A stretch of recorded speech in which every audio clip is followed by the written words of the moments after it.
próximo en Radio Isla 1320.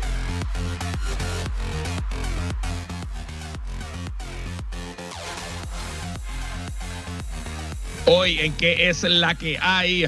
Hablamos de qué pasó en las últimas 24 horas en la guerra de Ucrania. Hacemos la previa a la elección especial de Trujillo Alto. Mañana les cuento en detalle qué dice el proyecto de estatus presentado hoy ante el Congreso. Y en el mejor panel con Iliana Báez Bravo pasamos revista sobre las muy malas semanas del Partido Independentista Puertorriqueño y la encuesta del New York Times. Todo eso y mucho más en ¿Qué es la que hay? Que comienza ahora. El análisis más potente y completo comienza ahora. Luis Herrero llega prendiendo fuego a los políticos y figuras que se atreven a dañar el país. Radio Isla 1320 presenta ¿Qué es la que hay? Con Luis Herrero.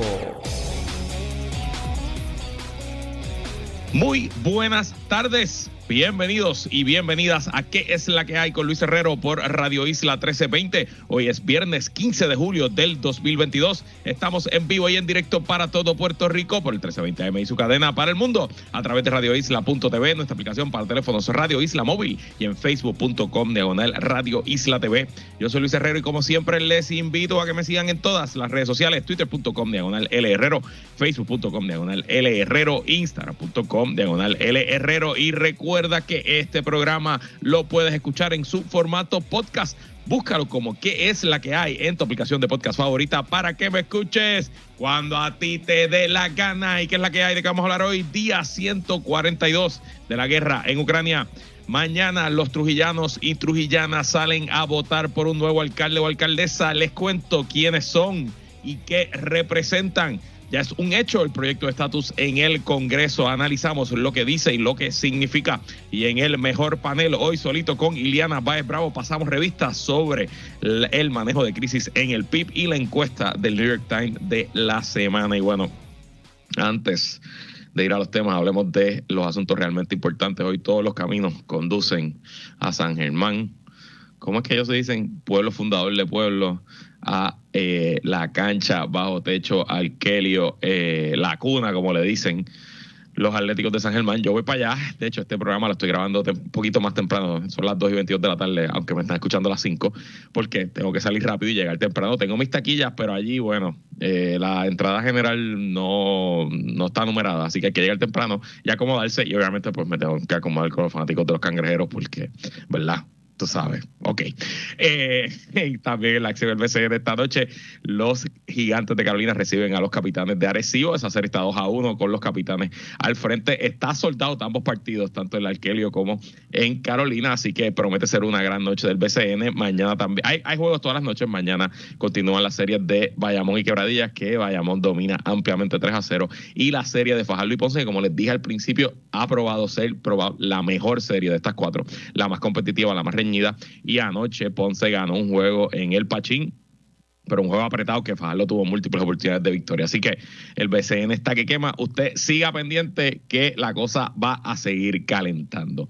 Y también en noticias de negocios, como saben, esta semana Elon Musk, el billonario que intentaba y que hizo una oferta para comprar a Twitter, está buscando salirse de la oferta, retirarse de la compraventa, y Twitter pues no se quedó dado y presentó una demanda ante un tribunal especializado del estado de Delaware, lo que se llama el Chancery Court. Es un tribunal viejísimo, de varios siglos, y Delaware desde los tiempos de las colonias y luego de la Revolución y de los primeros años de la República Americana, siempre se ha destacado por ser el lugar más favorable a la creación de corporaciones, negocios y tener un derecho especializado en temas mercantiles. Y no es casualidad que la gran mayoría de las compañías en los Estados Unidos públicas que se cotizan en las bolsas de valores están incorporadas en Delaware. Por eso el término un Delaware Corporation es muy famoso.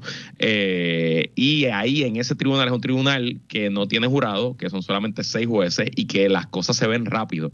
Tan rápido que el juicio de la demanda, Twitter está demandando a Elon Musk para que el tribunal obligue a Elon Musk a comprar a Twitter por el precio que él dijo, $54 por acción, porque él firmó un contrato y los contratos tienen fuerza de ley entre las partes y él no se puede salir así porque sí. Elon Musk argumenta que él se está saliendo del contrato porque Twitter no le dio suficiente información, que si Twitter le está ocultando la cantidad de cuentas falsas que hay en la plataforma, que si pito, que si flauta.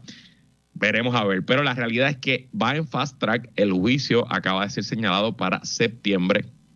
Yo tengo cero experiencia en ese tribunal, no sé realmente cómo funciona el litigio ahí, no sé si esto es una fecha que se pone ahora y que luego se podrá posponer, pero interesante que un juicio tan grande y tan complejo que uno pensaría que va a tener meses o quizás años de descubrimiento de pruebas, pues no, ese tribunal especializado en Delaware lo está citando para septiembre.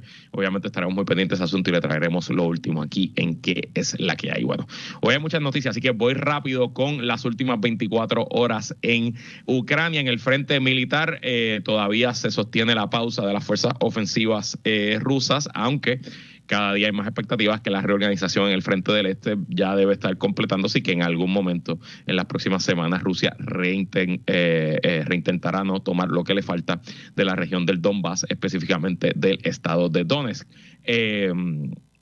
El Instituto para el Estudio de la Guerra todavía entiende que eso no ha ocurrido, pero también dice que están viendo señales de una contraofensiva una contraofensiva ucraniana en el sur, en dirección a la ciudad de Gerson, y que también están viendo que Rusia está trayendo tropas y construyendo posiciones defensivas en esa región también en preparación a esa potencial contraofensiva ucraniana. Hoy también el ministro de Defensa ucraniano en entrevista con la BBC de Londres admitió que el mes de mayo fue el peor mes hasta ahora de la guerra para Ucrania, que estuvieron en promedio, morían 100 soldados ucranianos por día. Fue en ese mes de mayo que Rusia tiró con todo para tomar las regiones en el este, ¿no? Y sacó su ofensiva más cruda, más fuerte, donde gastó más municiones de artillería que en todo el tiempo en la guerra. Pero dice también el ministro que bueno, que en junio el ritmo fue mucho mejor para Ucrania y tiene sentido, ¿no? Porque básicamente Rusia en parte paralizó sus ofensivas una vez logró tomar control de casi todo el Luhansk. También Rusia en las últimas horas ha continuado atacando con misiles distintas ciudades. Envió 10 misiles a la ciudad de Mykolaiv en el sur. También atacó con misiles en Kharkiv en el norte. Y ayer, bueno, pues el ataque en la ciudad de Vinnytsia en Ucrania central. Ya van por casi 30 muertos, y incluyendo una niña de 4 años con síndrome de Down que se ha convertido, bueno, pues en la más reciente víctima inocente de los ataques rusos.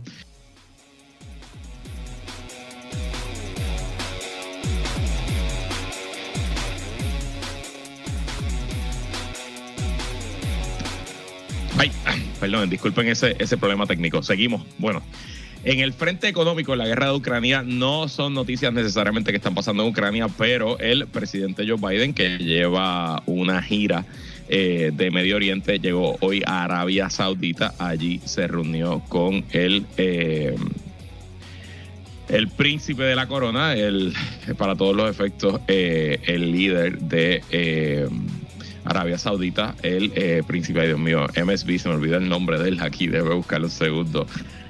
Interesante, ¿no? Esta movida porque en la campaña el presidente Mohammed bin Salman es el príncipe de la corona saudí. Él se ganó la desidia del planeta entero durante el cuatrienio de Donald Trump, cuando ordenó a un grupo especializado de asesinos de su gobierno a matar a un periodista que escribía columnas en contra del régimen saudí en el Washington Post, y que no era ciudadano americano, pero era un residente, tenía un green card, era un nacional norteamericano. Y Biden en la campaña había prometido convertir al reino de Arabia Saudita en un paraíso internacional. Pero bueno, llegó la guerra, el aumento de los precios del petróleo, y allí está el presidente Joe Biden reuniéndose con el príncipe Salman. De hecho, hoy lo recibieron y se dieron un fist bump, así, se chocaron los puñitos, como hace la gente ahora en la pandemia. Y bueno, esto nos lleva de nuevo a confirmar que el amor y el interés se fueron al campo un día. Mucho más grande fue el interés que el amor que te tenía. Biden necesita petróleo barato. ¿Dónde lo va a conseguir? Bueno, pues Arabia Saudita, también en Venezuela, que se están restableciendo las conversaciones, las negociaciones y las relaciones comerciales e internacionales. Veremos si es tiempo suficiente para que baje ese precio del petróleo antes de las elecciones del 2022. También en temas que no necesariamente están relacionados a Ucrania, pero afectan la guerra en Ucrania, la economía china en el último trimestre creció solamente 0.4%. La economía china está acostumbrada a crecimientos de casi 10%, de casi doble dígito.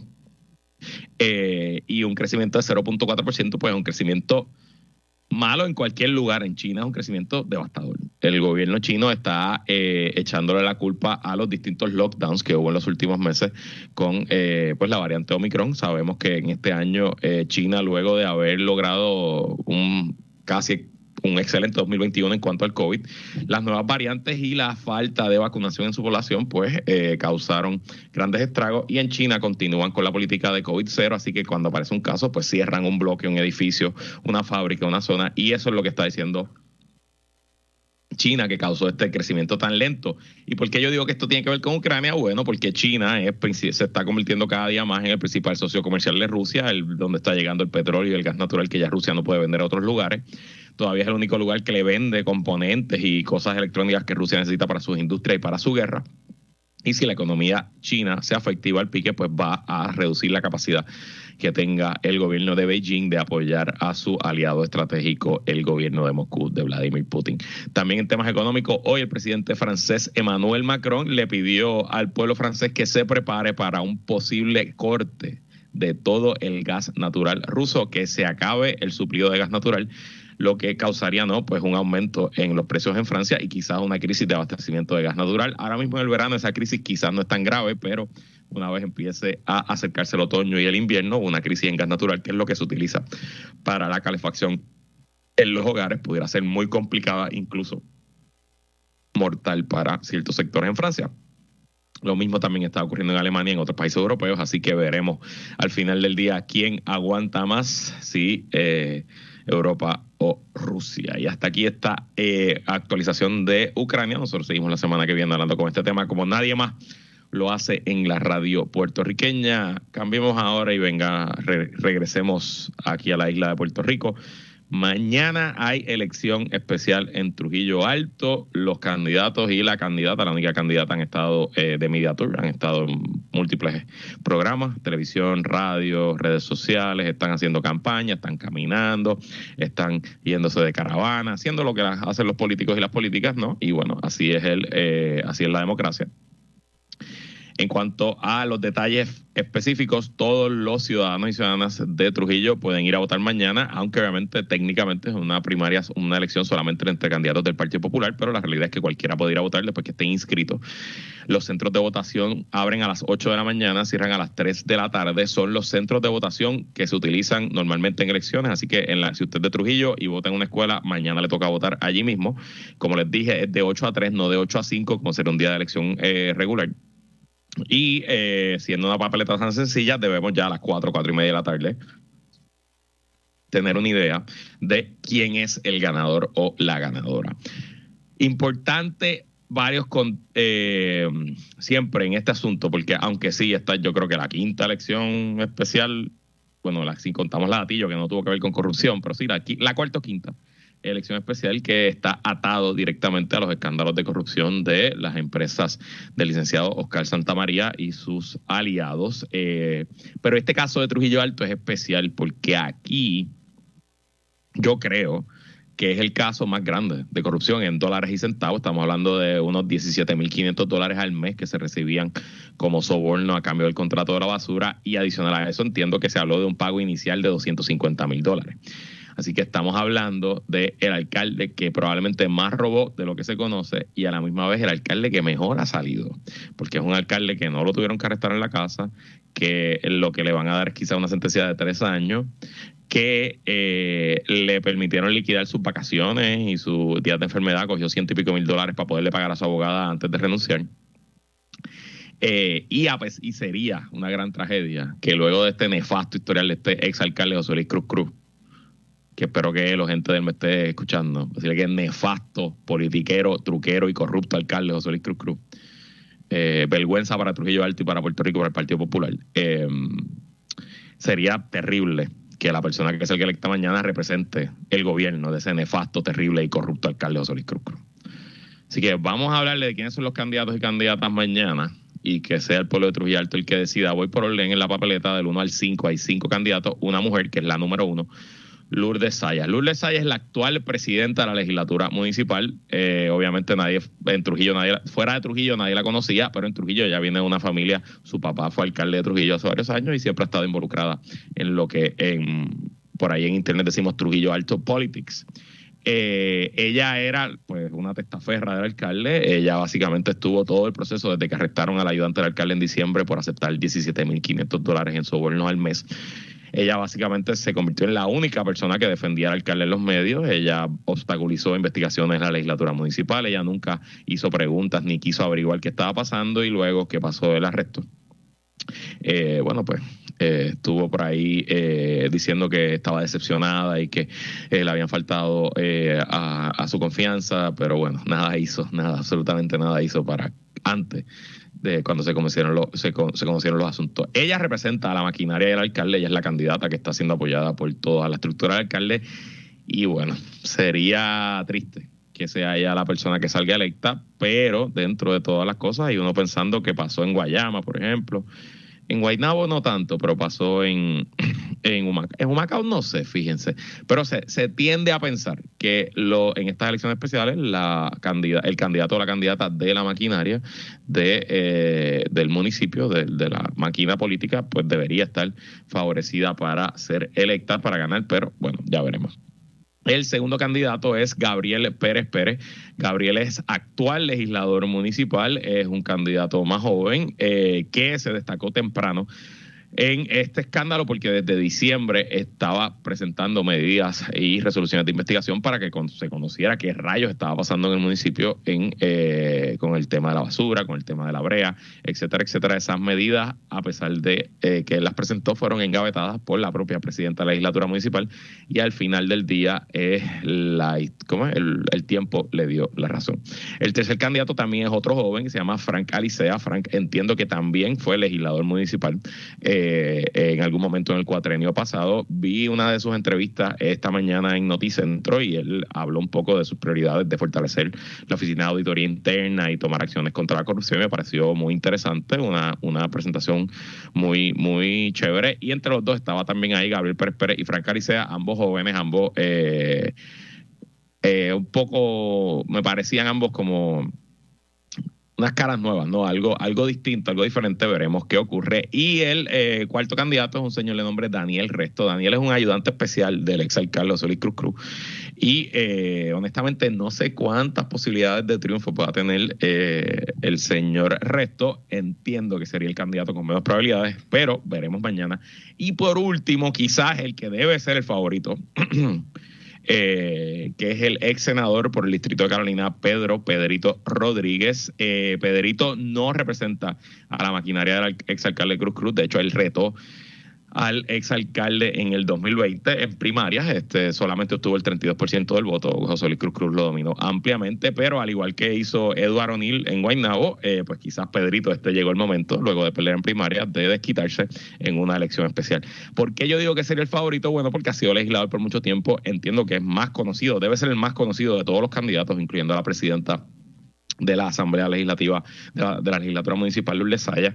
Y yo, pues, hoy aquí, poniéndome el sombrero de pitonizo y de brujo, diría que la elección debe estar entre Pedrito Rodríguez y Lourdes Sayas. A Lourdes Sayas le favorece que hay tantos candidatos. Si fuera una elección 1 versus 1, probablemente Pedrito sería el amplio favorito. Veremos qué ocurre mañana. Pero, para pasar al tema del estatus, es importante, trujillano y trujillana que me escucha. Es verdad, ese alcalde era un pillo, pero ese alcalde estaba ahí porque lo eligió el pueblo de Trujillo.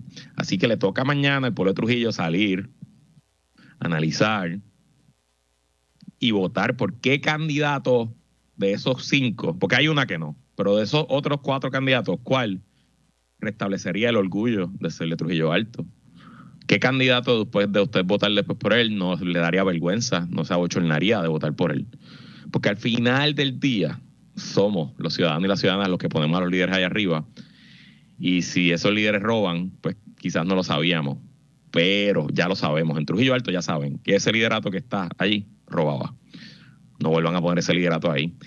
Y como siempre cuando hablo de este corrupto pillo exalcalde de Trujillo Alto, José Luis Cruz Cruz, que no se nos olvide a nadie que gran parte de su presentación pública era que él era el más cristiano, el más beato, el más devoto, que lo bautizaba a Wanda Rolón y que él todo lo que hacía lo encomendaba al Señor Todopoderoso. Ajá.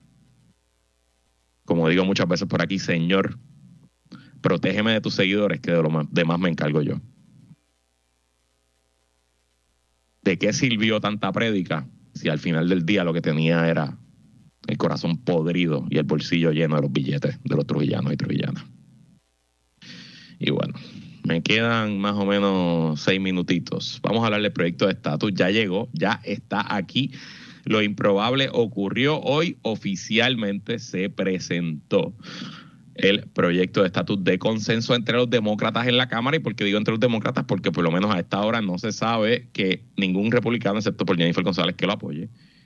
Pero se pusieron de acuerdo las facciones que apoyan la estadidad, las facciones que apoyan la independencia, las facciones que apoyan la libre asociación dentro del caucus demócrata en la Cámara, y hoy presentaron un proyecto de 58 páginas. Son 7 páginas más que el borrador original que se presentó hace varias semanas y que fue objeto de discusión y que hubo unas vistas públicas aquí, etcétera, etcétera. Ustedes se acuerdan de todo eso. Este borrador tiene muchos más detalles en cuanto a las definiciones de las fórmulas y en cuanto a la ¿cómo se dice?, a la transición de cada una de las fórmulas. El proyecto comienza con los findings, todas las leyes federales comienzan así, que es lo que el Congreso encontró que lo motivó a legislar, y dice: en reconocimiento de las limitaciones inherentes del estatus territorial de Puerto Rico y la responsabilidad del gobierno federal de permitir que los residentes del territorio se expresen, el Congreso busca crear un proceso mediante el cual los residentes permanentes de Puerto Rico puedan escoger entre un estatus permanente, no territorial y de gobierno propio, y para proveer una transición de dicho estatus. Y define cuáles son esas opciones que pues confirman estos findings, que son la estadidad, la independencia y ahora la libre asociación, que se define en soberanía en libre asociación con los Estados Unidos. El proyecto conserva la estructura original del borrador, que es un plebiscito a doble vuelta, donde si ninguna de las fórmulas logra el 50% en la primera elección, se celebraría una segunda entre la que quedó primera y segunda, con fecha para el 5 de noviembre del 2023 para la primera vuelta y marzo 2 del 2024 para la segunda vuelta. Luego de eso, y de establecer el proceso, es decir, quiénes pudieran votar, cómo se va a regular, el gobierno federal el secretario de Justicia va a tener que aprobar las papeletas, hay unos fondos federales. Luego de eso, entra específicamente a la papeleta, que va a decir la papeleta y las definiciones de los estatus, y comienza con la independencia y dice: en la independencia Puerto Rico será una nación soberana con autoridad plena y responsabilidad sobre su territorio y población bajo una constitución de su propia adopción que será la ley suprema de la nación. También establece aquí y en las 3 definiciones que Puerto Rico cesará de ser una posesión de los Estados Unidos. Luego de esta definición, detalla los poderes inherentes de la independencia, como las relaciones internacionales, establecer la política monetaria, la política fiscal de la nación de Puerto Rico, su política de inmigración, su política comercial, etcétera. Establece, y esa es básicamente la definición. Luego entra a la soberanía en libre asociación, y la soberanía en libre asociación comienza definiéndose como: Puerto Rico es una nación soberana con autoridad plena y responsabilidad sobre su territorio y población bajo una constitución de su propia adopción que será la ley suprema de la nación. También más adelante dice que Puerto Rico dejará de ser posesión de los Estados Unidos. Esa parte de la definición se parece mucho a la independencia, pero le añade la definición: Puerto Rico entrará en artículos de libre asociación con los Estados Unidos con todos los acuerdos, devoluciones y reservaciones de funciones gubernamentales, y así como otros acuerdos bilaterales a los cuales puedan negociarse entre ambos países bajo los artículos de la libre asociación. Y también en la definición aclara que la ciudadanía americana en Puerto Rico por nacimiento se mantendrá para los hijos de 2 ciudadanos americanos que nazcan en Puerto Rico durante la duración del primer pacto de libre asociación. Importante, no dice cuánto va a durar ese pacto de libre asociación, así que eso será objeto de negociación de llegar a ser la fórmula ganadora, y tampoco prohíbe que esa extensión de la ciudadanía americana por nacimiento no se extienda en el segundo pacto, ¿no? Importante también en la definición de soberanía en asociación con los Estados Unidos, soberanía en libre asociación con los Estados Unidos, establece que la Constitución y las leyes de Estados Unidos no aplicarán a Puerto Rico excepto en aquellas áreas por mutuo acuerdo de los artículos de asociación. Y en cuanto a la estadidad, pues la definición no sorprende a nadie. Puerto Rico será admitido en la Unión en igualdad de condiciones que los demás estados, con todos los aspectos cuales sean, y en unión permanente con los Estados Unidos de América, sujeto a la Constitución y con los poderes no prohibidos por la Constitución a los estados y reservado para el estado de Puerto Rico y sus residentes. También el lenguaje deja claro que bajo la estadidad se mantiene la ciudadanía americana y también establece que Puerto Rico cesará de ser una posesión de los Estados Unidos. Lo más interesante del proyecto realmente es las transiciones, tanto a la independencia como a la libre asociación, a la soberanía en libre asociación con los Estados Unidos, como incluso en la estadidad. El problema es que no tengo tiempo ya para seguir hablando de esas transiciones, así que eso lo vamos a dejar para la semana que viene. Además, me da tiempo a leer los análisis de otras personas que escriban y publiquen historias durante este fin de semana.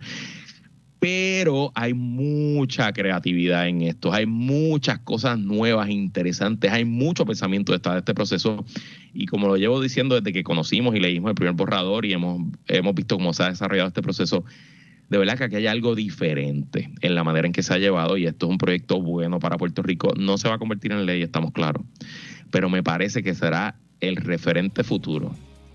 Hoy hay una línea, un antes y un después. Y por lo menos para hablar con los demócratas en el Congreso va a ser este proyecto el punto de partida, y cualquier grupo, entidad o partido político que quiera venir a negociar fuera de este proyecto se le va a hacer muy, muy, muy difícil.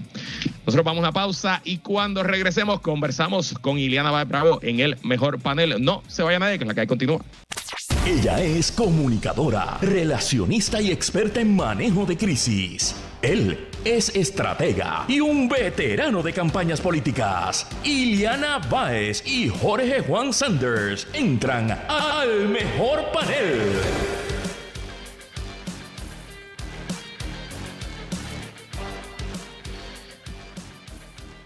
Hoy es viernes y eso significa que cerramos la semana junto al análisis del mejor panel. Bueno, hoy con medio mejor panel, pero es la mejor mitad del mejor panel. Así que con nosotros Ileana Báez Bravo, que es la que hay, Ileana. Saludos, Luis, a ti, y qué bueno que ya admitimos que yo soy la mejor mitad del mejor panel. Eso lo sé yo, lo sabe Yansari, nuestra productora, lo sabe la gerencia de Radio Isla y lo sabe nuestro público. Así que bueno, así es la vida y aquí seguimos. Ok, vamos a hablar del PIB. Otra semana en que el Partido Independentista Puertorriqueño y su ex candidato a la gobernación, Juan Dalmau, están en la mirilla de los medios por las denuncias de acoso de parte de varias militantes contra dos hombres asociados a la cúpula del partido y al círculo asesor del propio Dalmau. La reacción a la conferencia de prensa del pasado sábado fue universalmente negativa y su efecto, en vez de darle fin a la controversia, lo que hizo fue alargarla y crear nuevas crisis. Ileana, vamos a comenzar por el principio. Tu análisis general del manejo de esta crisis, no solo desde el sábado para acá, sino desde que se dio a conocer los primeros tweets de la querellante, esta líder del partido en Aguadilla. Mira, creo que es verdad que es algo que hemos hablado antes en el asunto. Obviamente el PIB se tardó, ¿verdad? Estableciendo eso, ya ahí tú tienes ¿verdad? Tienes el factor tiempo de todo el tiempo que dejaste correr, y por eso se desarrolla la crisis, ¿no? O sea, por eso es que de momento te encuentras en una posición de tener que estar defendiéndote o apagando fuego. O sea, lo primero que tú tienes que hacer es reaccionar a tiempo, ¿no? No estoy diciendo que tienes que reaccionar con una solución, tienes que reaccionar. O sea, que eso fue el primer error.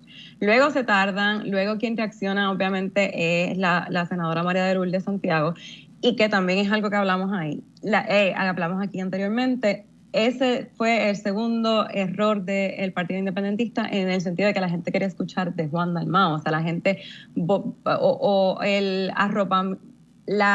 el aumento o el asunto de que el PIB fuera puesto nuevamente en la mirilla de las pasadas elecciones es algo que se le atribuye a Juan Dalmau, así que las personas a quien quieren escuchar es a él. pasa eso. Luego, cuando surgen las críticas de que no había sido él quien había salido a hablar, tampoco es que sale inmediatamente, se tarda aún más en salir y decir no, porque es que no, ¿verdad? No, las personas, quien reaccionó fue la senadora, etcétera, o sea, como que dismissing el asunto y casi pidiendo disculpas como que, ay, perdón, porque ustedes querían escucharle a mí, pero eso no era el asunto tampoco, eso no es lo que él tenía que plantear o reaccionar en ese momento. Luego vimos la atropellada, ¿verdad? Pienso la atropellada forma en que se presentó ese informe en una conferencia de prensa. Creo que no era, ¿verdad? Ya cuando tú vas a presentar un informe, de momento eres tú, que ya admitiste que estás ahí porque la gente te quiere escuchar a ti, no fue, ni siquiera tienes entonces a la senadora contigo, que fue quien entonces dio la instrucción para el informe, no tienes a las personas que recopilaron y presentaron el informe.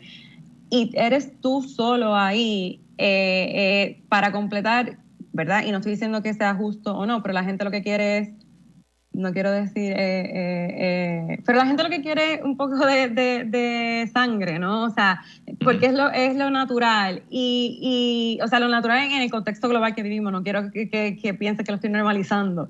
Y tú te paras solo a decir que no encontraron nada.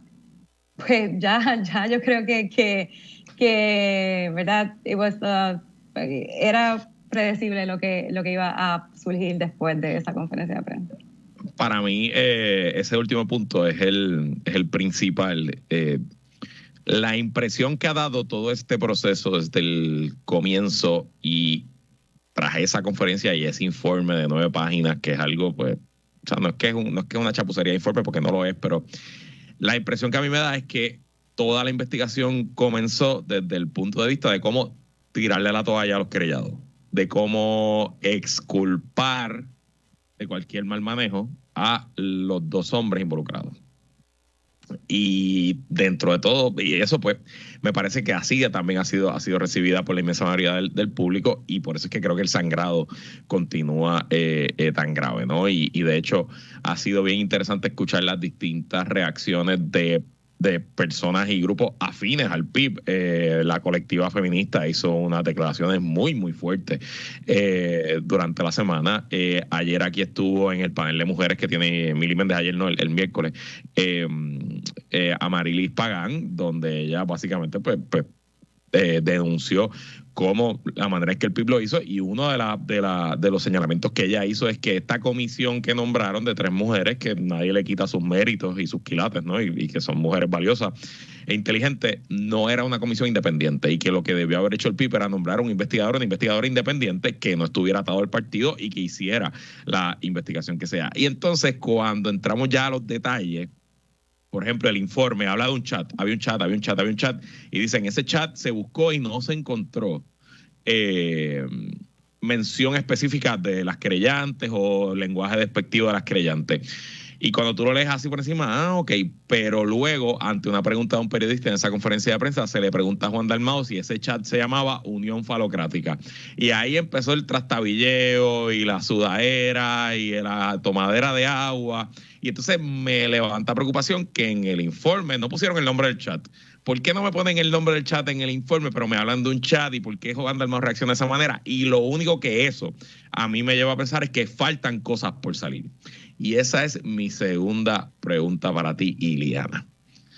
Estamos especulando, yo no tengo información, pero ¿cuán grave sería el daño si en efecto todavía faltan cosas por salir? Creo que el PIB ya sufrió un daño particular, y la figura de Juan Dalmau sufrió un daño particular de cara ¿verdad? Al futuro político de él y de la colectividad. Pienso que, por ejemplo, este asunto del chat que menciona, ya cuando tú tienes la palabra chat en lo que sea, relacionado a lo que sea, la gente va a remontarse, ¿no? Al verano del 2019 y al chat particular que ocasionó ese verano. Así que tú lo primero que tienes que hacer es prepararte, porque esa va a ser la primera, o sea, las preguntas van a ir dirigidas a qué es este chat, cómo se llama el chat, quiénes están en este chat. Así que, en efecto, cuando tú ves la reacción de Juan Dalmau, como tú bien señalas, pues te causa hasta más suspicacia y te causa más intriga y ya, entonces, ya que estabas predispuesto a no creerles, ¿verdad? Porque pasó lo que estábamos discutiendo del mal manejo desde el inicio, pues ¿cómo entonces tampoco puedes prepararte para defender lo que obviamente te van a preguntar? O sea, si sigue desarrollando, si siguen saliendo asuntos, porque no lo van a dejar quieto. O sea, estamos en un contexto particular donde esto vende, ¿no? Esto es un asunto que la gente va a querer seguir preguntando. Cuando digo la gente, digo, ¿verdad? Las personas, los periodistas que van a estar alrededor del PIB en particular, le van a preguntar sobre este asunto for months to come. So, ¿cómo tú no te preparas para eso? Y creo que en efecto, si sigue desarrollándose, si sigue saliendo más asuntos o más detallitos, como un nombre de un chat, vas a seguir echándole leña al fuego. Y hay una frase de Mike Tyson que es famosa, que cuando él era el boxeador invencible, le preguntaban por su oponente, y él decía, todo el mundo tiene un plan hasta que recibe el primer puño en la quijada, ¿no? Y me parece que el PIB, luego de décadas de estar acostumbrado de ser ellos los que hacen los ataques y los señalamientos, y muchas veces con razón, todavía no tienen las piernas para ser ellos los que están recibiendo los señalamientos, y un poco se nota lo difícil. Y bueno, el manejo de crisis es complicado, ¿no? Y es complicado, en estos temas son más complicados todavía. Y pues aquí no se lo tomaron con la seriedad, yo creo, ni con la rigurosidad que amerita, y quizás por proteger a los panas le está saliendo demasiado caro. Y hablemos de eso, hablemos del costo político del 2024. Hace meses todo el mundo hablaba de la potencial Alianza País, Victoria Ciudadana y el PIB. Ya eso como que no se está hablando. ¿Cómo ves al Partido Independentista Puertorriqueño y dónde crees que queda esa potencial alianza con el movimiento Victoria Ciudadana? Creo que de cara a las próximas elecciones, ¿verdad? Y de aquí al 2024 mucho puede pasar. Pero creo que el PIB ha perdido a Juan Dalmau ¿verdad? Al menos por el espacio de tiempo inmediato. O sea, Juan Dalmau y el potencial que tenía Juan Dalmau y que demostró en las elecciones pasadas, pues el PIB ya no puede contar con eso. Entonces, también tienes, ¿verdad?, a Victoria Ciudadana, que es catalogado y considerado, y lo podemos ver en las reacciones de los otros dos partidos más grandes, ¿no?, del PNP y el PPD, que ellos los ven como una verdadera amenaza, ¿no? Así que Victoria Ciudadana no puede darse el lujo de tener un escándalo como para que el PIB, para que el Partido Popular Democrático y el PNP se lo saquen en cara. O sea, que el PIB, yo creo que ya esas alianzas de las que también hemos discutido aquí en ocasiones anteriores, creo que esa alianza ya no será ni hablada, ni será considerada, ni será algo real de cara al 2024. Y hablando en plata, uno de los ganadores de esta controversia es Victoria Ciudadana y Manuel Natal, en el sentido de que, pues, quizás en teoría removieron uno de sus principales obstáculos, porque no es que haya animosidad ni riña entre Victoria Ciudadana y el PIB, pero la realidad es que compiten por el mismo grupo del electorado, y pues si uno de esos queda inhabilitado, pues en teoría ese otro grupo debería estar mucho más propenso a apoyar al movimiento Victoria Ciudadana de cara al 2024. No, y pero precisamente por eso es que se hablan de alianza. O sea, la alianza era solamente para neutralizar, ¿no? O sea, para poder unir esas fuerzas. O sea, que ahora que el PIB está fuera del scope. A río revuelto, ganancia de pescadores. Vamos a ver si se atreven a pescar. Vamos a una pausa, y cuando regresemos, que ya está por ahí Jorge Juan, ya nos escribió, así que contaremos con él en el segundo segmento. Vamos a hablar de la política de los Estados Unidos y la encuesta esta semana del New York Times. No se vaya nadie, que es la que hay, continúa luego de la pausa. Seguimos con el análisis en Radio Isla 1320. ¿Qué es la que hay? Con Luis Herrero. Regresamos y seguimos conversando con Iliana Baez Bravo en el mejor panel. Jorge Sanders dio señales de vida, pero no podemos conectarnos, así que Seguimos tú, Juliana. Esta semana, el New York Times junto al Siena College publicaron su primera encuesta, como se conoce, benchmark, que es de esas encuestas profundas, con una muestra un poco más grande de cara al 2022 y también para medir temperatura de cara al 2024. Los resultados tienen muy malas noticias para el presidente Biden, que apenas cuenta con un 33% de aprobación y que el 64% de los demócratas quisieran ver otro candidato o candidata como presidente para el 2024. Pero a pesar de los números de Biden, no todos son malas noticias para los demócratas. Aunque Biden está muy débil, los demócratas siguen ganando por 1%. La pregunta sobre a quiénes los electores preferirían que se mantenga en el control del Congreso con 41 a 40%. Ese número, los encuestadores explican que se debe en parte a que los demócratas están motivados por la decisión que eliminó Roe versus Wade hace varias semanas el Tribunal Supremo de Estados Unidos, y también la amenaza que representa una victoria republicana a la democracia americana. En el lado republicano, los números más interesantes es que el 52% de los entrevistados encuestados quisieran un candidato que no se llame Donald J. Trump. Ileana, ¿están esquizofrénicos los estadounidenses? Pienso que es normal dentro de las circunstancias que está viviendo la política en Estados Unidos. O sea, tenemos, ¿verdad?, un presidente que los demócratas impulsaron y escogieron también basado en sus probabilidades de ganar. O sea, como que eso es básicamente lo que estaban buscando los demócratas en el 2020, y lo más probable es lo que tengan que buscar en el 2024.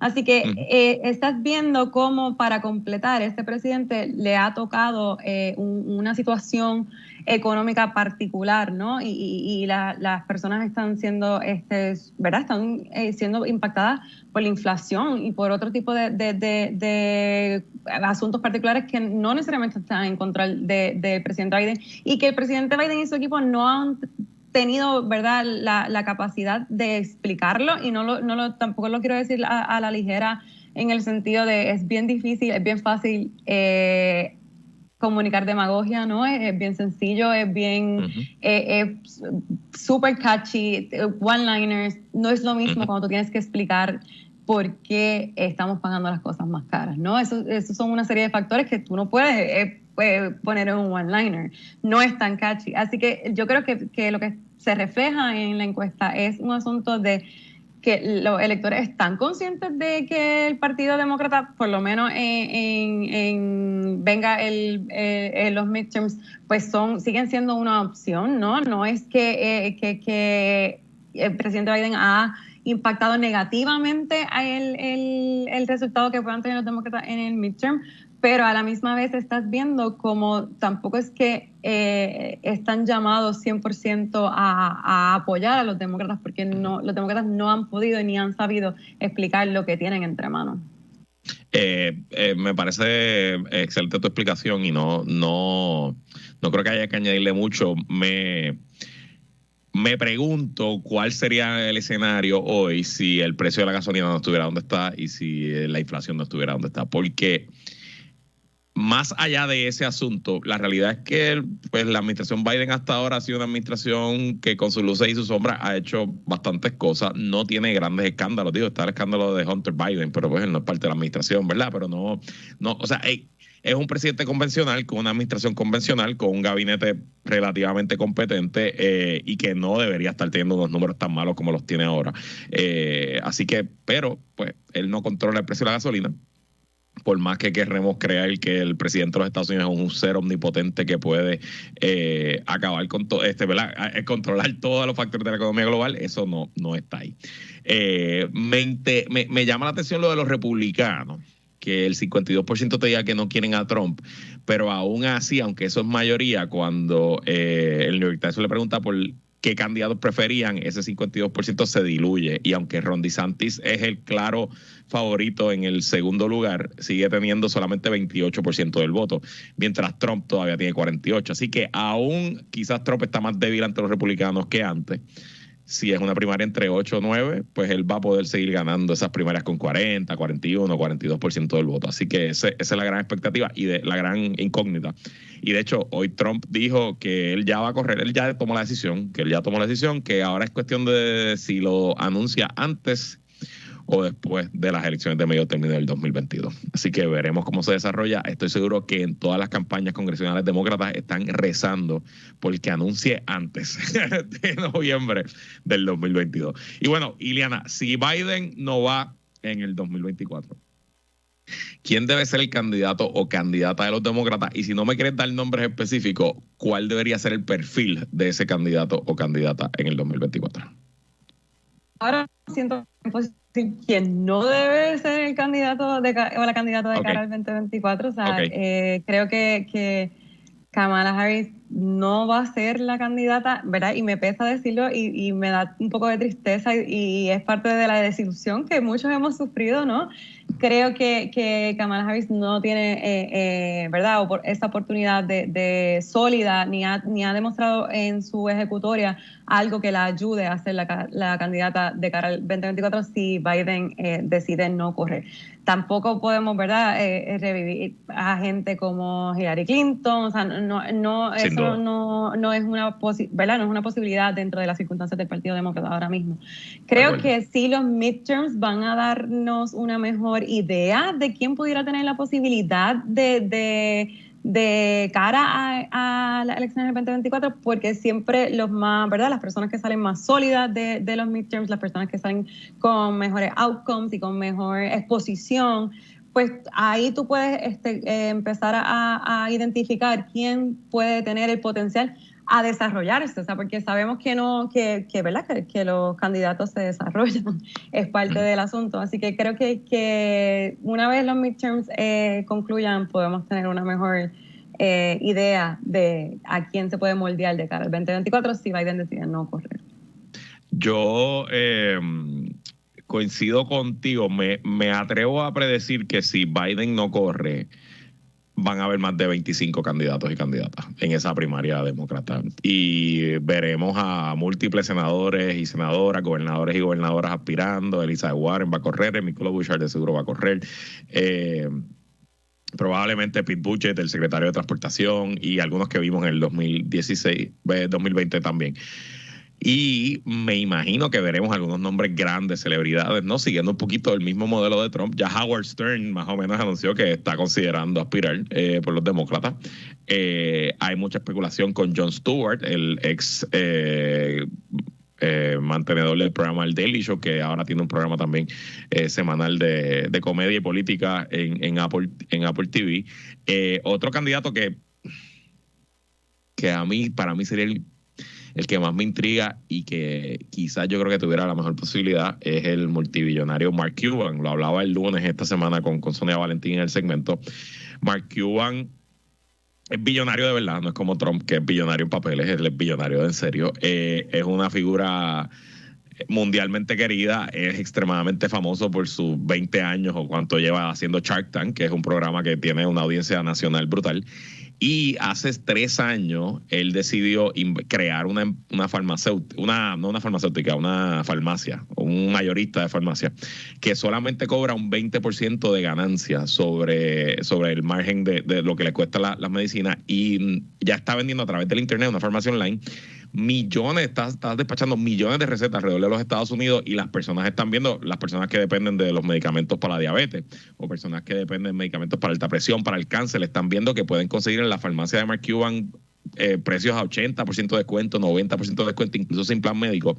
Y yo creo que eso sería un arma poderosísima de cara al 2020 y creo que sería un candidato de ensueño para los demócratas, un Mark Cuban. Obviamente hay que ver si él está en un punto de la vida de soltarlo todo y aspirar a la presidenta, que pues no es una decisión muy fácil para nadie. ¿Qué te parece? Un celebrity candidate, más allá de Mark Cuban, para los demócratas, ¿sería una solución? Creo que los celebrity candidates son demasiado polarizantes y el Partido Demócrata, por ejemplo, también pasa con otros nombres que diste, como Elizabeth Warren. O sea, Elizabeth Warren es el sueño de todo progresista, pero no está ahí, ¿verdad? No creo que tengan la capacidad de ganar elecciones contra ¿verdad? Si el candidato del otro lado sigue siendo Donald Trump, ¿no? Necesitan a alguien que pueda, que no sea tan polarizante y que pueda, pues, reunir ciertas cualidades que, aunque ahora le criticamos a Biden, pienso que sigue teniendo y que fue lo que lo hizo el candidato ideal en el 2020. Sí, al final del día, creo que quien puede ganar va a ser la decisión que más va a pesar sobre los electores demócratas, al igual que pasó en el 2020 con Joe Biden en esa primaria, que los electores demócratas pensaron que tenían mejores posibilidades de ganarle a Donald Trump que Bernie Sanders. Y bueno, así son las primarias usualmente. No dijimos nada que sea completamente desconocido ni revolucionario. Ileana Báez Bravo, gracias, un placer como siempre tenerte aquí. Buen fin de semana, Luis, a todos los radioescuchas. Y hasta aquí esta edición y esta semana de ¿Qué es la que hay con Luis Herrero? Como siempre, agradecido de su sintonía y patrocinio. Yo me despido, pero quédense con nosotros que la mejor programación y análisis de la radio puertorriqueña continúa en Radio Isla 1320. Buen fin de semana.